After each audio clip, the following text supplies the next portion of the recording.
বিসমিল্লাহির রহমানির রাহিম। আসসালামু আলাইকুম। আশা করি আপনারা সবাই ভালো আছেন। আজকে আমি আপনাদের দেখাবো খুবই মজার একটা সিম ভর্তা।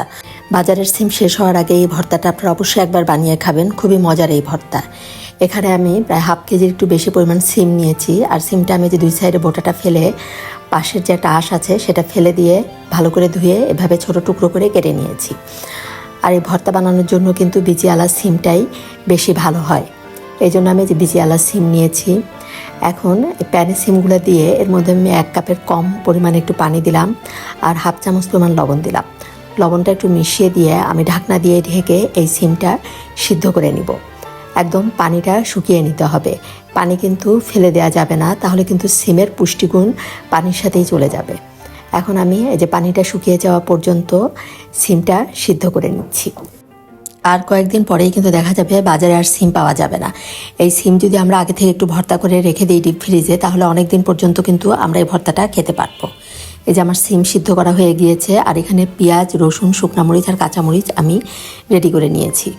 এখন প্যানে আমি পরিমাণ মতো তেল দিয়ে দিলাম।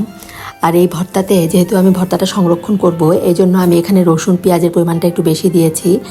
2টা বড় রসুন দিয়েছি আর 3টা পেঁয়াজ দিয়েছি বড়। আর কাঁচামরিচ, শুকনা মরিচ 2 রকমের মরিচই আমি এখানে ব্যবহার করেছি। আর ঝালটা আপনারা আপনাদের পছন্দ মতো দিবেন। এই যে আমি এখন এটা একটু লাল লাল করে ভেজে নিলাম। পেঁয়াজ রসুনটা হালকা ব্রাউন করে কিন্তু ভাজা আমার প্রায় হয়ে গিয়েছে। এখন আমি এর মধ্যে দিয়ে দিব হাফ চামচের একটু কম পরিমাণ লবণ দিয়ে দিলাম। লবণটা দিয়ে সব কিছুর সাথে আমি মিশিয়ে নিব। আর এই ভর্তাটা মজা করার জন্য আমি এর ভিতরে দিয়ে দিব 2 চামচ পরিমাণ কালো জিরা। কালো জিরা কিন্তু আমাদের শরীরের জন্য খুবই উপকারী। এভাবে সিমের সাথে কালো জিরা দিয়ে ভর্তা করলে ভর্তাটার টেস্ট অনেক অংশে বেড়ে যাবে এবং আমাদের শরীরের জন্যও কিন্তু খুবই উপকারী।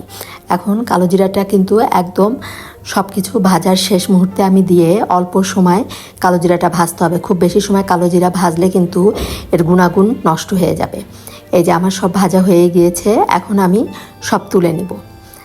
এখন সব তুলে নিয়ে আমি শুকনা মরিচটা আর একটু হালকা মুচমুচে করে নিব।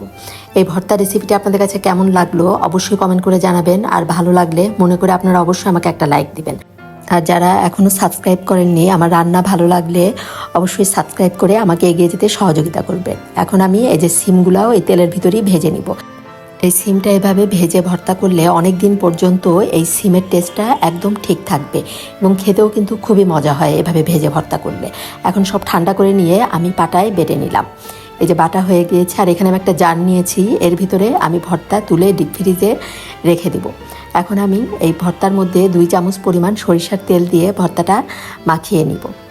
এই সিম ভর্তাটা খেতে কিন্তু খুবই মজা হয়েছিল। আর এটা যদি আমরা সংরক্ষণ করে রেখে দিই তাহলে অনেক দিন পর্যন্ত আমরা এই সিম ভর্তা খেতে পারবো।